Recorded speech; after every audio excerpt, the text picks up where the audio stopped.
দেখছেন স্বপ্নধরা নিউজের এক্সট্রা সহযোগিতায় আলোক হেলথ কেয়ার অ্যান্ড হাসপাতাল। ডিসেম্বরেই নির্বাচন। বিএনপি নেতারা প্রধান উপদেষ্টার সঙ্গে দেখা করেছেন, তিনি তাদের আশ্বাস দিয়েছেন বলে বিএনপি নেতারা দাবি করেছেন। তবে প্রধান উপদেষ্টার প্রেস উইং থেকে বলা হয়েছে যে এখন ঠিক আশ্বাস না, এই বিষয়টি নিয়ে 15 ফেব্রুয়ারি যে একটা ঐক্যমত্যের কমিশন সবার সাথে আলোচনা করবে, বিভিন্ন রাজনৈতিক দলের সঙ্গে আলোচনা করবে, তখন আসলে একটা সিদ্ধান্ত হবে যে আসলে ডিসেম্বরে নির্বাচন হবে কিনা। অন্যদিকে আজকে নির্বাচন কমিশন থেকে বলা হয়েছে যে ডিসেম্বরে নির্বাচন এমনটি ডেডলাইন ধরেই তারা একটা প্রস্তুতি নিয়ে রাখছেন। সব কিছু মিলেই এই ডিসেম্বরেই কি নির্বাচন হবে? অন্যদিকে শিক্ষার্থী যারা আছেন, তারা কিন্তু যারা নতুন রাজনৈতিক দল করবেন, তারা কিন্তু খুব তাড়াতাড়ি নির্বাচনটা চাচ্ছে না। কাজেই সবার মনে প্রশ্ন, ডিসেম্বরের স্টেশনে পৌঁছবে কি নির্বাচনের ট্রেন? এমন বিষয় নিয়ে কথা বলবো। দুজন আলোচক আছেন না আমাদের সঙ্গে, একটু পরিচয় করে দিই। আমার সঙ্গে আছেন হারুন রশিদ, তিনি সাবেক সংসদ সদস্য এবং বিএনপি চেয়ারপারসনের উপদেষ্টা, এবং আমার সঙ্গে আছেন নাজমুল আশরাফ, তিনি chief editor global TV. Harun Rashid, আপনাকে দিয়ে শুরু করি। এই যে যেমনটি বলছিলাম যে বিএনপি নেতারা, শীর্ষস্থানীয় নেতারা যারা প্রধান উপদেষ্টার সঙ্গে দেখা করলেন এবং পরে বাইরে এসে তারা বলেছেন, যমুনার বাইরে এসে তারা বলেছেন যে প্রধান উপদেষ্টা আশ্বাস দিয়েছেন যে ডিসেম্বরেই জাতীয় নির্বাচনটি অনুষ্ঠিত হবে, এমন একটা আশ্বাস তিনি দিয়েছেন, তারা বলছেন। সব কিছু মিলে মানে নির্বাচন কি তাহলে ডিসেম্বরে হচ্ছে? আপনারা কতটা আশাবাদী? নিউজ আওয়ার এক্সট্রাতে আজকে আমাকে সংযুক্ত করার জন্য ধন্যবাদ এটিএন নিউজকে। এখানে জনাব নাজমুল ভাই আছেন, আমাদের সহ আলোচক। আজকে আপনি যে দেশের শীর্ষ নিউজের যে শিরোনামটা পড়েছেন, তার মধ্যে নির্বাচন বিষয়েও একটি বিষয় রয়েছে। দেশের যে অস্থিতিশীল অবস্থা, আইনশৃঙ্খলা পরিস্থিতির অবনতি এবং বিভিন্ন ক্ষেত্রে মানুষের যে আকাঙ্ক্ষা, এইটির জন্য আপনার যত দ্রুত সম্ভব নির্বাচন একান্ত প্রয়োজন। তার কারণ গত প্রায় 15-16 বছর বাংলাদেশের মানুষ আপনার, বা 15-16 বছর কেন, 1/11-এর পর থেকেই শুরু করে এই বিগত প্রায় 16-17 বছর বাংলাদেশের নির্বাচিত জনপ্রতিনিধিদের শাসন এটি মানুষ পায় নাই। যে কারণে মানুষের মধ্যে একটা আকাঙ্ক্ষা, প্রত্যাশা আছে যত দ্রুত সম্ভব একটা নির্বাচনের মধ্য দিয়ে একটা সরকার গঠিত হোক, যার ফলশ্রুতিতে যে জাতির আকাঙ্ক্ষা এবং যে সংকটগুলো রয়েছে সেগুলো আমরা ধীরে ধীরে একটা নির্বাচিত সরকারের মাধ্যমে আপনার সমাধানের একটা জায়গা আমরা পৌঁছতে পারবো। পাশাপাশি আপনি দেশ বিদেশের যে আমাদের গ্রহণযোগ্যতা, একটা নির্বাচিত সরকারের সাথে যে বৈদেশিক বিভিন্ন দেশের যে আন্তর্জাতিক সম্পর্ক, আর অন্তর্বর্তীকালীন সরকারের সাথে সেই সম্পর্কের মধ্যে কিন্তু আকাশ জমিন পার্থক্য আছে। সুতরাং আপনি যে আলোচনায় যান না কেন, যত দ্রুত সম্ভব নির্বাচনের ক্ষেত্র, তবে এই ক্ষেত্রে আমাদের জাতীয়তাবাদী দলের জাতীয় নেতৃবৃন্দ নির্বাচন কমিশন এবং ইতিমধ্যেই প্রধান উপদেষ্টার সাথেও সাক্ষাৎ করেছেন এবং সেইখানে যে ধরনের বক্তব্য এসছে, আমাদের মহাসচিব বলেছেন যে প্রধান উপদেষ্টা আশ্বাস দিয়েছেন। আবার আপনার নির্বাচন কমিশন এবং প্রধান উপদেষ্টার প্রেস সচিবের জায়গা থেকে যে বক্তব্য এসছে, এটি আমি খুব একটা আশাজনক মনে করছি না। তার কারণ যতক্ষণ পর্যন্ত না প্রধান উপদেষ্টার জায়গা থেকে এ ব্যাপারে সুস্পষ্ট পরিষ্কার ঘোষণা না আসবে যে আগামী ডিসেম্বরের মধ্যেই নির্বাচন অনুষ্ঠিত হবে, তাহলে পরে আমরা ধরে নেব যে ডিসেম্বরের দিকে নির্বাচনে যেহেতু দেশের রাজনৈতিক দলসমূহ আকাঙ্ক্ষিত। এখন আপনার কারা নির্বাচন পিছাতে চায়, কারা নির্বাচন পরে করতে চায়, সেইটা কারোর ইন্টারেস্ট থাকলে সেটা ভিন্ন জিনিস। কিন্তু এখানে মূলত যে বিষয়টা আপনাকে চিন্তা করতে হবে যে নির্বাচন যত বিলম্বিত হবে তত দেশের সংকট এবং অস্থিতিশীলতা বাড়বে, কমাতে পারবেন না। নাজমুল আশরাফ, আপনার কাছে জানতে চাইব, কালকের বৈঠকে একটা জিনিস একটু খেয়াল করেছেন কিনা, যে যখন বিএনপি নেতাদের সঙ্গে প্রধান উপদেষ্টা বৈঠক করেছেন, তখন বৈঠকে ছাত্র উপদেষ্টারা কিন্তু কেউ ছিলেন না, সেখানে তাদের কেউ ছিল না। এটি কি একটা সিগনিফিকেন্ট একটা কোনো ব্যাপার হতে পারে কিনা, কোনো কিছু ইঙ্গিত দেয় কিনা? না, বিএনপি প্রতিনিধি দল মহাসচিবের নেতৃত্বে ওনারা তো গেছেন প্রধান উপদেষ্টার সাথে বৈঠক করতে, পুরো উপদেষ্টা পরিষদের সাথে না। এখন ওই বৈঠকে কারা কারা থাকবেন সেটা নিশ্চয়ই প্রধান উপদেষ্টাই ঠিক করেন, নিশ্চয়ই ওনার ইচ্ছা নির্দেশেই বাকিরা ছিলেন, বা যারা ছিলেন না সেটাও তার সিদ্ধান্ত অনুযায়ী হয়েছে। হারুন ভাই যেটা বলছিলাম ওখান থেকে শুরু করি। একটা দেশ ঠিকমতো পরিচালিত হওয়ার জন্য, একটা দেশে স্থিতিশীলতা রক্ষার জন্য, একটা দেশে জনগণের কল্যাণ করার জন্য নির্বাচিত সরকারের কোনো বিকল্প নাই, রাজনৈতিক সরকারের কোনো বিকল্প নাই। যেই নির্বাচিত সরকার বা রাজনৈতিক সরকার বা জনগণের সরকার আমরা গত 16 বছর দেখি নাই। সেই আকাঙ্ক্ষা তো মানুষের আছে। 2-3টা প্রজন্মই বেড়ে উঠেছে, তারা কখনো ভোট দিতে পারে নাই, আগের প্রজন্মের অনেকেও ভোট দিতে পারে নাই। ফলে এই যে ভোটারবিহীন নির্বাচন নামে প্রহসন টানা 16 বছর আমরা দেখলাম, ফলে মানুষের ওই আকাঙ্ক্ষাটা যেমন আছে। আর রাষ্ট্রবিজ্ঞানের ভাষায় বলেন আপনি জাতীয়, আন্তর্জাতিক, আঞ্চলিক যে কোনো বিবেচনায় একটি দেশের সঠিকভাবে নির্বাচিত, আমি বলছি বিগত সরকারও তো নিজেদেরকে 14, 18, 24 নির্বাচিত দাবি করেছে, তো সেটা তো আসলে জনগণের দ্বারা নির্বাচিত না, সঠিক নির্বাচন না। সঠিক নির্বাচনের মাধ্যমে নির্বাচিত একটি সরকার, রাজনৈতিক সরকার, যারা জনগণকে প্রতিনিধিত্ব করবে, জনগণের কাছে জবাবদিহি করবে, জনগণের কাছে নিজেদের স্বচ্ছতা নিশ্চিত করবে, দেশের সুশাসন, আইনের শাসন, ন্যায় বিচার এগুলো নিশ্চিত করবে, মানবাধিকার থেকে শুরু করে জনগণের যত রকমের চাহিদা সেগুলো পূরণে সচেষ্ট থাকবে, সেরকম একটি সরকার দরকার। সেই সরকারের আকাঙ্ক্ষাই তো সবার হওয়া উচিত। এখন প্রধান উপদেষ্টা এর আগে কিন্তু 2টি ডেডলাইন দিয়েছিলেন, যে কম সংস্কার করলে পরে ডিসেম্বরে 25, আর বেশি সংস্কার করলে পরে জুন, মানে মধ্যবর্তী আর কি, যেটা জুন হয় 26। তো এখন 25 ডিসেম্বর যেটা বিএনপি মহাসচিব সহ বিএনপি প্রতিনিধি দল প্রধান উপদেষ্টার সাথে দেখা করে এসে বললেন যে প্রধান উপদেষ্টা তাদের এই দাবির ব্যাপারে আশ্বাস দিয়েছেন। তার সপক্ষে আমরা নির্বাচন কমিশনের মতামত দেখছি। গতকাল এবং আজকে একাধিক নির্বাচন কমিশনার বলেছেন তারা ডিসেম্বরে নির্বাচনের জন্য প্রস্তুত এবং প্রস্তুতি নিচ্ছেন, সেই লক্ষ্যে আগাচ্ছেন। একটাই লক্ষ্য, তার মানে ডিসেম্বরে নির্বাচন হওয়ার ব্যাপারে বিএনপি সহ আরও যেসব রাজনৈতিক দল আছে ছোট বড়, তারা সবাই প্রায় একমত। নির্বাচন কমিশন বলছে তারা সেই লক্ষ্যেই কাজ করছে। প্রধান উপদেষ্টারও 2টো ডেডলাইনের একটা হচ্ছে ডিসেম্বর। ফলে বিএনপি মহাসচিবকে তিনি আশ্বাস দিতেই পারেন। এখন বিএনপি মহাসচিবের মতো একজন রাজনৈতিক ব্যক্তিত্ব, এত বড় দলের একজন মহাসচিব, তিনি কি প্রধান উপদেষ্টাকে মিসকোট করবেন? প্রধান উপদেষ্টা যেটা বলেন নাই সেটা এসে উনি জাতির সামনে বলবেন, এটা বিশ্বাস করা যায় না। ফলে প্রধান উপদেষ্টা আশ্বাস দিয়েছেন, আমরা বিএনপি মহাসচিবের সেই কথাটাই বিশ্বাস করতে চাই। কিন্তু প্রেস উইং থেকে যেটা বলা হলো যে এরকম আশ্বাস দেওয়া হয় নাই, ফেব্রুয়ারি সংলাপে এটা ঠিক করা হবে। ফেব্রুয়ারি সংলাপে অনেক কিছু ঠিক হবে, সংস্কার, নির্বাচন, রোড ম্যাপ, আরও অনেক কিছু, আইন শৃঙ্খলা পরিস্থিতি দেশে যা কিছু ঘটছে সেগুলো পরে আসছি। সেই জায়গায় ফেব্রুয়ারি নির্বাচনের আগে প্রধান উপদেষ্টা এটুকু আশ্বাস দিতে পারেন না তা তো না। এখন নির্বাচন ডিসেম্বরের মধ্যে হলে পরে ধাপে ধাপে যদি আমরা পেছনে আসি, তাহলে হয়তো এ বছরের মাঝামাঝি সময় থেকে একটা নির্বাচনী প্রক্রিয়া, নির্বাচনী হাওয়া, নির্বাচনী বাস্তবতা তৈরি হবে এবং সবাই সেদিকে ধাবিত হবে, ছোট বড় সকল দল, নতুন দল, পুরনো দল। তাতে করে দেশের পরিস্থিতির একটা পরিবর্তন হবে। এখন যে একটা নৈরাজ্যকর পরিস্থিতি সারা দেশে চলছে, যেই ধরনের আমরা কি বলবো হাঙ্গামা দেখছি, ভাঙচুর দেখছি, হামলা, মানে লুটপাট, হ্যানত্যান অনেক কিছু হচ্ছে, তার প্রেক্ষিতে একটা অপারেশন হচ্ছে, সেটি আলাদা বিতর্ক। কিন্তু এরকম একটা পরিস্থিতি, দ্রব্যমূল্য নিয়ন্ত্রণ আসে না, জননিরাপত্তা বিঘ্নিত হচ্ছে, হরহামেশে এমন সব ঘটনা ঘটছে, আন্দোলনের নামে পরিস্থিতি তৈরি করা হচ্ছে, সেই আন্দোলন দমনের নামে আবার অনেক নির্যাতন করা হচ্ছে। সব কিছু মিলিয়ে একটি অরাজনৈতিক, অনির্বাচিত, অসাংবিধানিক সরকার এগুলো সামাল দিতে পারছে না। আমাদের সবার স্মৃতিতে আছে 1/11-এর সরকার। 1/11-এর সরকারও অনির্বাচিত, অরাজনৈতিক ছিল, অগণতান্ত্রিক ছিল, অসাংবিধানিক ছিল, পরে সাংবিধানিক করা হয়েছে। এই সরকারকেও সাংবিধানিক করা হবে জাতীয় সংসদের মাধ্যমে। ফলে এই ধরনের সরকারের যেসব ব্যর্থতা, যেসব দুর্বলতা, যেসব অনভিজ্ঞতার চিত্র আমরা 1/11-এর সময় দেখেছি, টানা 2 বছর তারা গায়ের জোরে ক্ষমতা থেকেছে সেনা সমর্থিত সরকার হিসেবে, এবং তখন দেশের সব কিছু, অর্থনীতি থেকে শুরু করে সব কিছুর কী দুরবস্থা দাঁড়িয়েছিল। শেষ পর্যন্ত রাজনৈতিক প্রক্রিয়া তাদেরকে ফেরত আসতে হয়েছে, নির্বাচন করে তাদেরকে ক্ষমতা হস্তান্তর করতে হয়েছে। এই সরকার 2 বছর কেন 6 মাসের মাথায় কিন্তু সব লেজে গোবরে করে ফেলেছে। ফলে যত দ্রুত সম্ভব নির্বাচনের মাধ্যমে জনগণের প্রতিনিধিদের হাতে ক্ষমতা হস্তান্তর করাই দেশের স্বাভাবিক অবস্থায় ফিরিয়ে আনার একমাত্র উপায়। এটার সাথে দ্বিমত করার কোনো কারণ নাই। যদি কেউ দেশের ভালো চায়, গণতন্ত্রে বিশ্বাস করে, রাজনৈতিক প্রক্রিয়া বিশ্বাস করে, জনগণের ক্ষমতা নিয়ে বিশ্বাস করে, একমাত্র আমরা দেখছি যেই দলটি গঠিত হতে যাচ্ছে, এখনো জন্ম নেয় নাই, জন্মের প্রক্রিয়া আছে, গর্ভে আছে বলতে পারি, সেই দলটি এই সময়ের মধ্যে নির্বাচন চায় না, দ্রুত নির্বাচন চায় না, সংস্কারের নামে পিছাতে চায়, তারা গণপরিষদের নির্বাচন চায়, তারা স্থানীয় সরকারি নির্বাচন চায়। এইগুলোর সাথে কিন্তু কোনো রাজনৈতিক দলের সমর্থন নাই।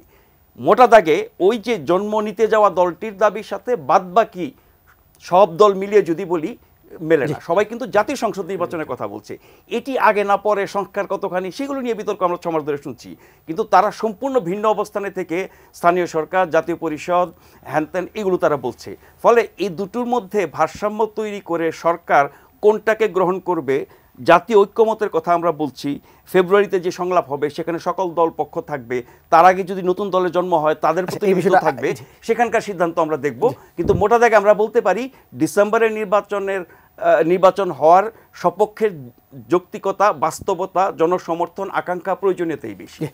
এই বিষয়ে কথা বলবো হানুর রশিদ আপনাকে, যাতে আপনি বলছিলেন যে আসলে যে এখন যে অবস্থা, দেশের যে অবস্থা সবকিছু, এটা যদি নির্বাচিত একটা সরকারের হাতে আসে তাহলে পরিস্থিতি হয়তো উন্নতি হবে, বা নির্বাচিত সরকার না আসলে পরিস্থিতি আরও খারাপ হতে পারে, এমন কিছু একটা।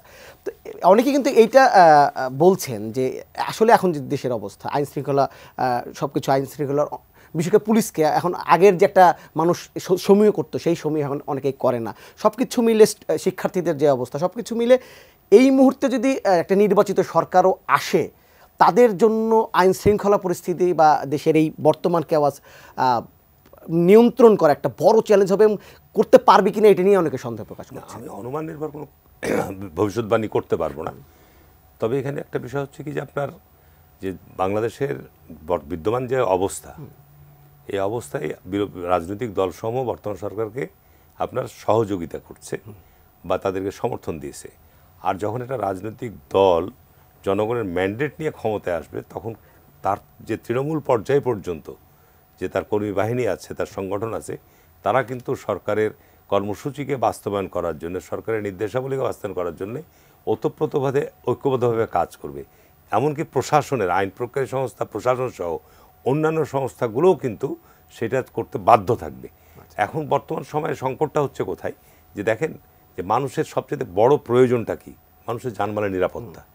এটি যদি আপনি নিশ্চিত করতে পারেন, মানুষের দ্রব্যমূল্যের যে ঊর্ধ্বগতি বা আজকে সীমাহীনভাবে বেড়ে চলেছে, এটা যদি নিয়ন্ত্রণ করতে পারতেন, তাহলেও কিন্তু 6 মাসের সরকারের যে কার্যক্রম, সেই কার্যক্রমগুলো নিয়ে এত বেশি সমালোচনা হতো না। ঠিক আছে না? তো আজকে আমরা উদ্বিগ্ন কেন, যে আজকে মানুষ হাতে আইন তুলে নিচ্ছে। আজকে গত 15-16 বছরের যে ব্যাপক এমন কোনো একটা সেক্টর নাই যে সেক্টরে আপনার বৈষম্যের শিকার হয়নি। আপনার প্রশাসন বলেন, পুলিশে বলেন, যে কোনো সেক্টরই সবাই বৈষম্যের শিকার হয়েছে। এবং এই বৈষম্যের বিরুদ্ধে এখন যারা আন্দোলন করছে তাদেরকে আমি অযৌক্তিক বলবো না, তাদের আন্দোলন কিন্তু যৌক্তিকতা আছে। যে তখন দল বিবেচনা করে একই জায়গায় যাদের যোগ্যতা আছে, যাদের পাওয়ার অধিকার আছে, তাদেরকে বঞ্চিত করে শুধু দলীয় চিন্তাভাবনা করে কিছু লোককে আপনার বিভিন্ন ক্ষেত্রে প্রমোশন, পজিশন বা তাদের বিভিন্ন সুযোগ সুবিধা দেওয়া হয়েছে। অথচ দেখা গেছে একই জায়গায় অন্যদেরকে সেই সুযোগ সুবিধা বঞ্চিত করা হয়েছে। এই ধরনের ঘটনা আপনি সারা বাংলাদেশের সর্বত্রই পাবেন। তাহলে এই বৈষম্যের ব্যাপারে এখন দেখা যাচ্ছে বিভিন্ন সংস্থা বিচারের দাবি করছে, তাদের চাকরি ফিরে পাওয়ার দাবি করছে, তাদের সুযোগ সুবিধার দাবি করছে, বিভিন্ন রকম দাবি দেওয়া নিয়ে রাস্তায় তারা আন্দোলন করছে বা তারা বিভিন্ন জায়গায় বিভিন্ন সংকট তৈরি হচ্ছে। কিন্তু সরকার এই জায়গাগুলো কিন্তু সমাধান করতে পারছে না। কারণ এই স্বল্প সময়ে সরকার কোন দিকে সমাধান করবে? দেশের ল অ্যান্ড অর্ডার সমাধান করবে, না দেশের অর্থনীতি সমাধান করবে, না দেশে আজকে জনগণের যে আকাঙ্ক্ষা নির্বাচন, সেই নির্বাচনের বিষয়ে যাবে, না সংস্কার করবে? মানে এত রকমের উইন্ডো খোলা হয়েছে। এই সমস্ত কারণে সরকার কিন্তু এই জিনিসগুলো সামাল দিতে আমি মনে করি কিছুটা হলো ব্যর্থ। নির্বাচিত সরকার আসলে কি 6 মাসের মধ্যে একই দিনে পড়বে না? নির্বাচিত সরকার আসলে যে রাতারাতি সব সমাধান হবে এটা আমি বলবো না। বা যে আমাদের দেশের যে সংকট, 50 বছরে কি নির্বাচিত সরকার ছিল না? ছিল তো অতীতেও। তো নির্বাচিত সরকার আসলে তখন হবে কি, জনগণের প্রতিনিধি হিসাবে জনগণের সঙ্গে নিয়ে কাজগুলো করার বা জনগণের মধ্যে একটা স্বস্তি, আশ্বাস তৈরি করার একটা জায়গা তৈরি হবে। এখন তো আপনাকে এই জায়গাগুলোর ক্ষেত্রে সরকারের জায়গা থেকেও যদি বলা হয় যে ঠিক আছে, এগুলো যেগুলো নিয়ে আজকে বিভিন্ন দাবি দেওয়া আছে, বিডিআরের যারা সামান্য কিছুদিন আগে যারা মিথ্যা মামলা দিয়ে অন্যায়ভাবে তাদেরকে বন্দি রাখা হয়েছিল, তাদেরকে কোর্ট থেকে সর্বোচ্চ আদালত থেকে জামিন পেয়েছে, তারা বিচার দাবি করছে। ঠিক আছে না? তো বিচার তো আপনার একদিন দুদিনে হবে না। সুতরাং এই উপদেষ্টা পরিষদের জায়গা থেকে যদি যার যার সেক্টরের সমস্যাগুলো হচ্ছে, তারা যদি এই বিষয়গুলো নিয়ে রাজনীতি, এখন আমরা ধরেন একটা রাজনৈতিক দল, আমরা তো এই বিষয় নিয়ে মন্তব্য করা বা এই বিষয় নিয়ে আগ বাড়িয়ে কোনো করতে যাওয়া, এটা একটা সংকট আছে।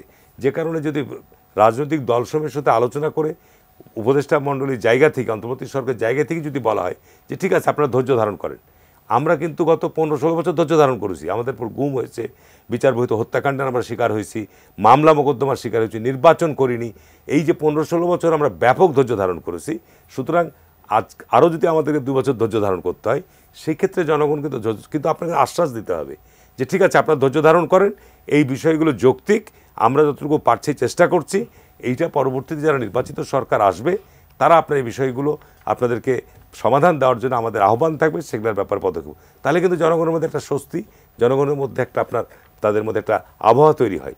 কিন্তু আজকে কোনো ক্ষেত্রে আমি ব্যক্তিগতভাবে আমার কথা বলবো যে আমাদের মধ্যে একটু একটা উদ্বেগ কাজ করছে। যেমন বললো যে কে নতুন রাজনৈতিক দল তৈরি করবে, রাজনৈতিক দল তৈরি না হওয়া পর্যন্ত তাদের অবস্থান কোথায় কি সেদিকে কোনো চিন্তাভাবনা না করে তাদের একটা কথার উপর ভিত্তি করে যদি আপনি নির্বাচনকে পিছাতে চান, এটা তো কোনো যৌক্তিক বিষয় হলো না, কোনো যৌক্তিক বিষয় হলো না।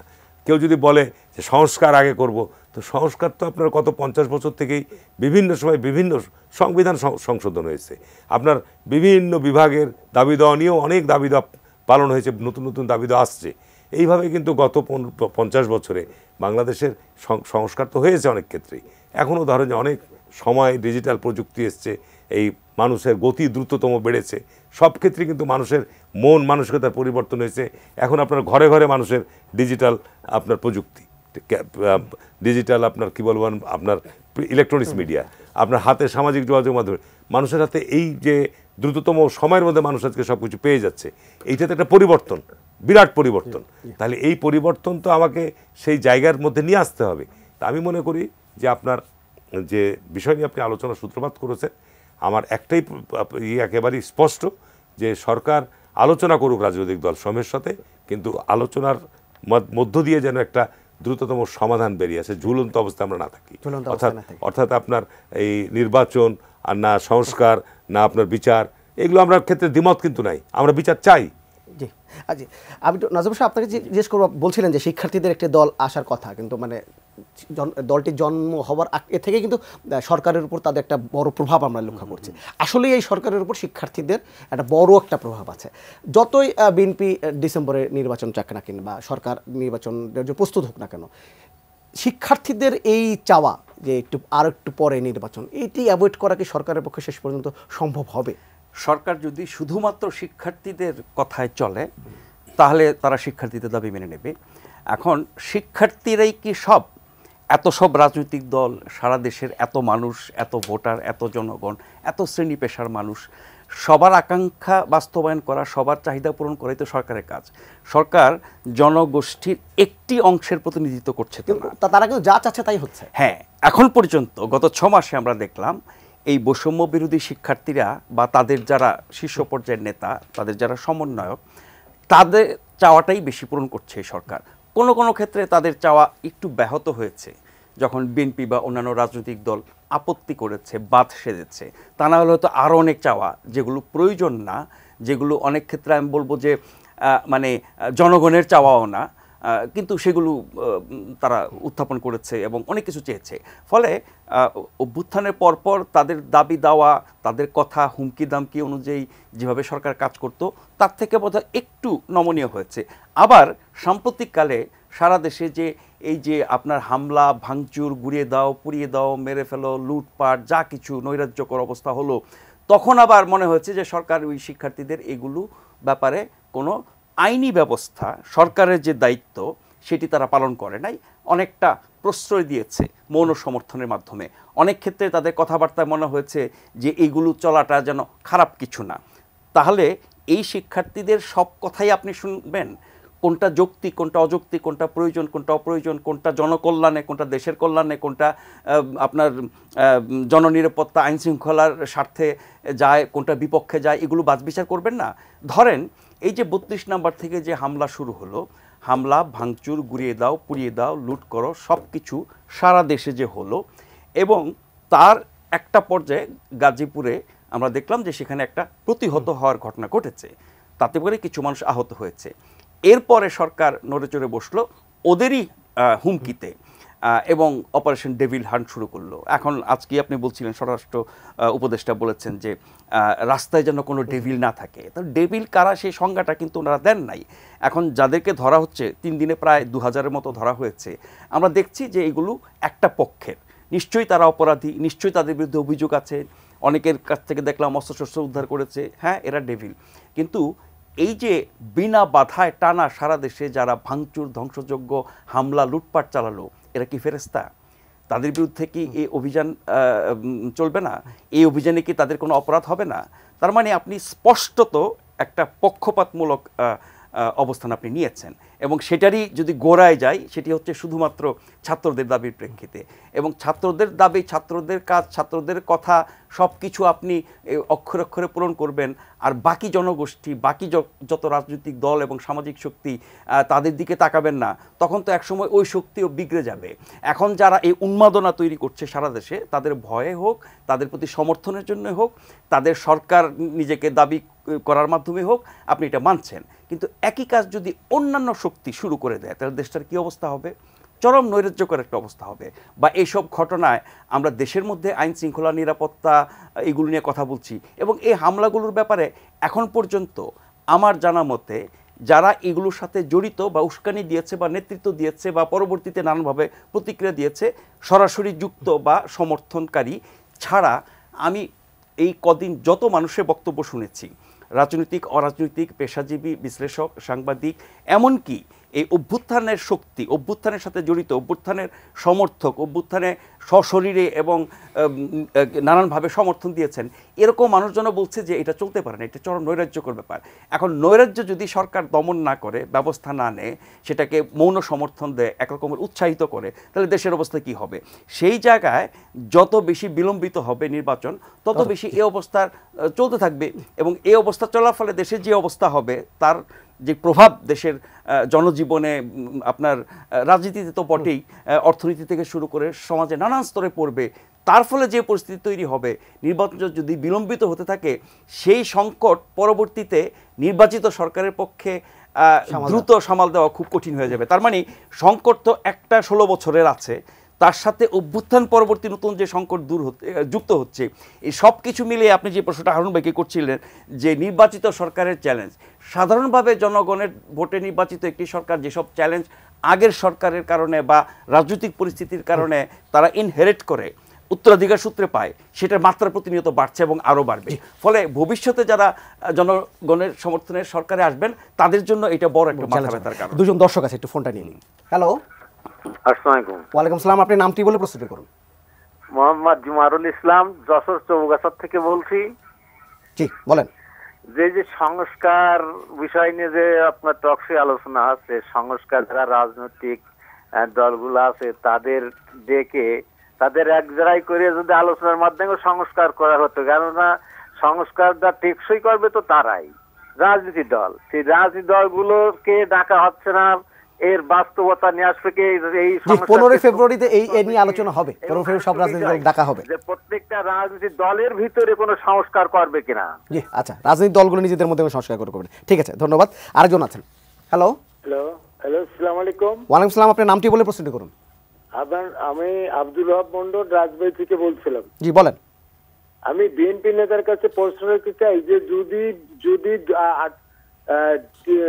30শে ডিসেম্বর নির্বাচন হয় এবং সেই নির্বাচনে যদি বিএনপি সরকার গঠন করে এবং সেই হিসাবে ওনারা বিরোধী দল কাকে চাচ্ছেন, আর ওনারা যে সরকার গঠন করার পরে যদি দ্রব্যমূল্যের দাম পোয়াতে পারবে কিনা, এটা আমি জানতে চাই। ধন্যবাদ। হানুর রশিদ সাহেব, বিরতিতে যাওয়ার আগে একজন দর্শক ফোন করেছিলেন, যদি ডিসেম্বরে নির্বাচন হয়, বিএনপি যদি ক্ষমতায় আসে, তাহলে বিএনপি বিরোধী দল হিসেবে কাকে পছন্দ করবে?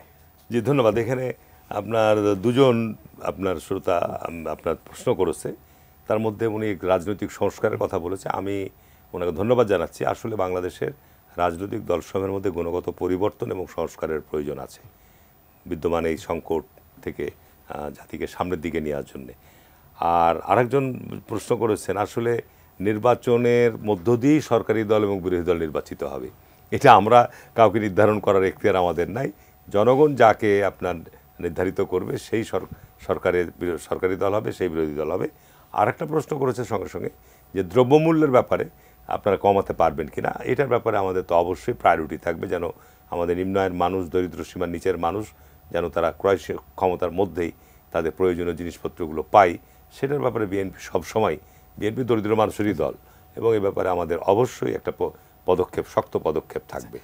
এছাড়াও আপনার দীর্ঘক্ষণ যে আলোচনাগুলো হচ্ছিল, সেই আলোচনার মধ্যে আমি বলবো যে সত্যিকার অর্থে আমি ব্যক্তিগতভাবে নাগরিক হিসাবে আমি খুবই উদ্বিগ্ন দেশের এই বর্তমান চলমান পরিস্থিতি নিয়ে।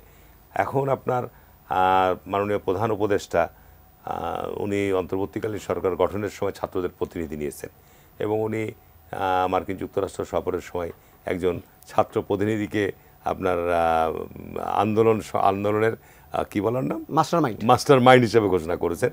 খুবই দুর্ভাগ্যজনক, দুঃখজনক। এবং ইতিমধ্যে এগুলো নিয়ে দেশে রাজনৈতিক দলসমূহের মধ্যে এবং নাগরিকদের মধ্যে চরম বিতর্ক হচ্ছে।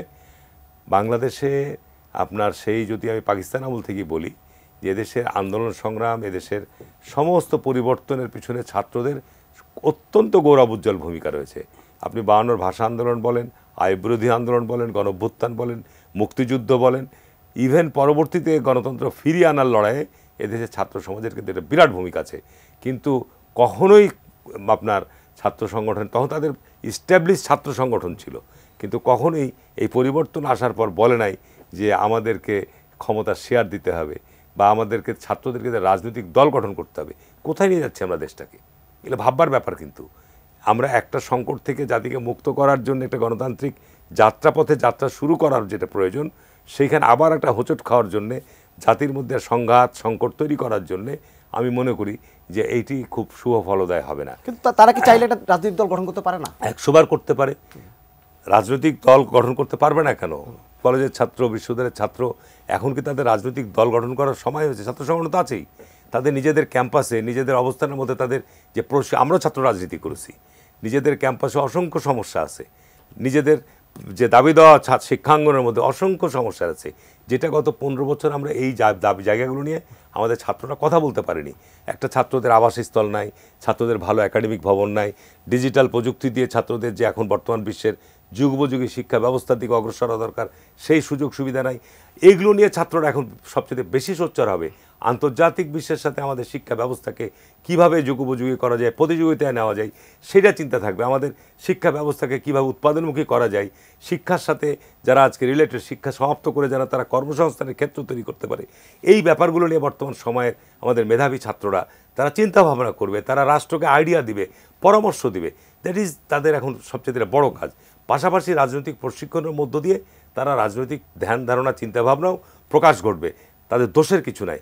কিন্তু যদি আপনি ছাত্রদেরকে নিয়ে এই উস্কানি দেন, আমি এটা উস্কানি বলছি, যে এই ধরনের রাজনৈতিক দল, তো জনগণ তাদেরকে কি মূল্যায়ন করবে সেটা সময় আসলে পাবেন আপনি, আমি দৃঢ়ভাবে বলছি। কিন্তু তারা যদি মনে করে যে মূল দলের লেজুরবৃত্তি না করে তারা একদম ক্ষমতায় চলে যাবে, তাহলে লেজুরবৃত্তি করার দরকার নাই তো। এটা নির্ভর করবে তো আপনার ছাত্রদের গ্রহণযোগ্যতার উপর। জনসাধারণের নির্বাচন যদি অবাধ, সুষ্ঠু, অংশগ্রহণমূলক হয়, তাহলে আপনার সেইখানে জনগণ এটাকে কীভাবে নিবে না নেবে সেটি তো সবচেয়ে বিবেচ্য বিষয়। এখন যদি সরকারের জায়গা থেকে, যেমন আপনার একটা এই গত কয়েকদিনের ঘটনার পর ডেভিল হান্ট শুরু হলো, এখন সরকারের জায়গা থেকে বলা হচ্ছে ডেভিলদেরকে আমরা, ডেভিল কারা? আমি এই ঘটনাতে সাংঘাতিক উদ্বিগ্ন। এই কারণেই বলবো যে মানুষ যদি আইন নিজের হাতে তুলে নেয়, একটা রাষ্ট্র সরকার আছে বর্তমানে। 5ই আগস্টের পরে কিন্তু 4-5 দিন সরকার ছিল না, অন্তর্বর্তী সরকার গঠিত হতে সময় লেগেছে, দায়িত্ব বুঝে নিতে সময় লেগেছে, তারপরে আপনি ধরেন যে আস্তে আস্তে একটা দেশকে স্বাভাবিক অবস্থায় আসতে হয়েছে। এখন দেশের সরকার আছে। আপনি এই অবস্থায় যদি এই রকম পরিস্থিতি চলতে থাকে, তাহলে আপনি ডেভিল হান্ট নামিয়েও দেশের কিন্তু স্বাভাবিক অবস্থা ফিরিয়ে আনতে পারবেন না। এতে যাদের তৃতীয় শক্তির, যাদের অন্যদের কারো যদি ইন্টারেস্ট থাকে, তাহলে দেশ কিন্তু একটা অকার্যকর রাষ্ট্রের দিকে যাবে।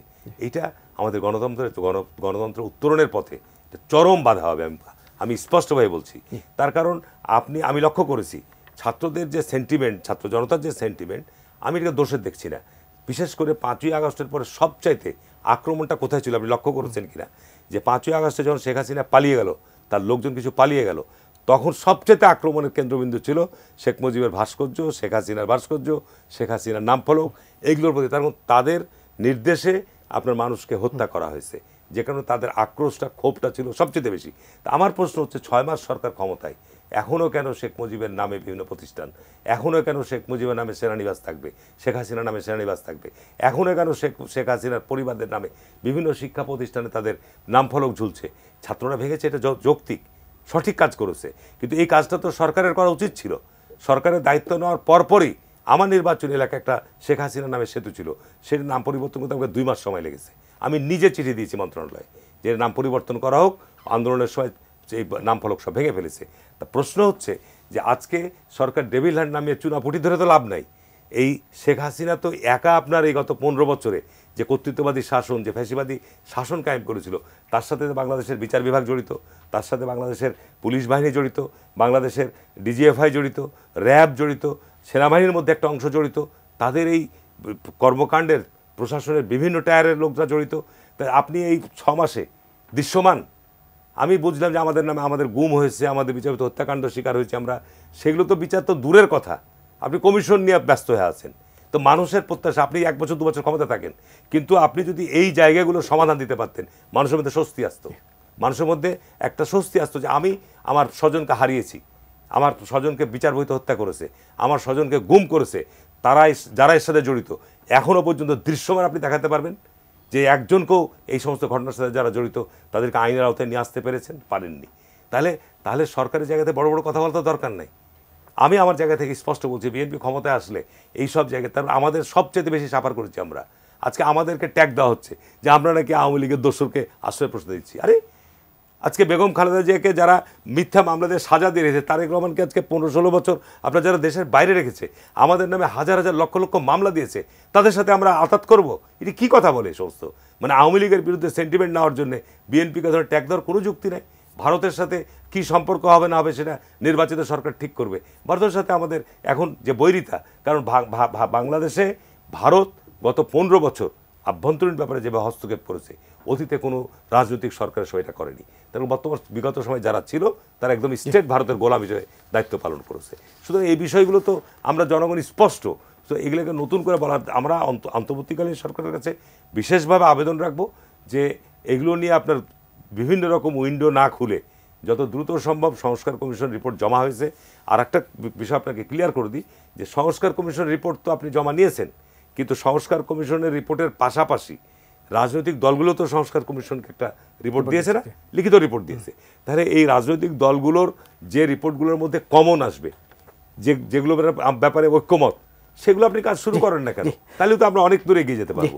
আবার রাজবাস আপনার কাছে যেটা জানতে চাইবো যে আজকে আইন উপদেষ্টা একটা অনুষ্ঠানে বলেছেন যে যদি পুলিশ এবং বিচার বিভাগ এবং আইন শৃঙ্খলা যদি ঠিকঠাকভাবে কাজ করে, তাহলে এই মব যে এখন শুরু হয়েছে আমরা ভয়ঙ্কর বলছি, এটি নিয়ন্ত্রণ হয়ে যাবে। বলছিলাম যে আজকে আইন উপদেষ্টা বলেছেন যদি পুলিশ ঠিকমতোভাবে কাজ করে, বিচার বিভাগ ঠিকমতো কাজ করে এবং আইন শৃঙ্খলা ঠিকভাবে কাজ করে, তাহলে এই মবতন্ত্রটা এক সময় কমে যাবে। এটাতে দ্বিমত করার কোনো কিছু নাই, কারণ মব তন্ত্র থেকে শুরু করে যত অপরাধ সব কিছুর জন্যই তো পুলিশ, আইন শৃঙ্খলা বাহিনী আপনার প্রাথমিক দায়িত্বটা নেবে, মোকাবেলা করবে, দমন করবে, আইন প্রয়োগ করবে, তারপরে বিচারিক প্রক্রিয়ার মধ্য দিয়ে বিচার হবে।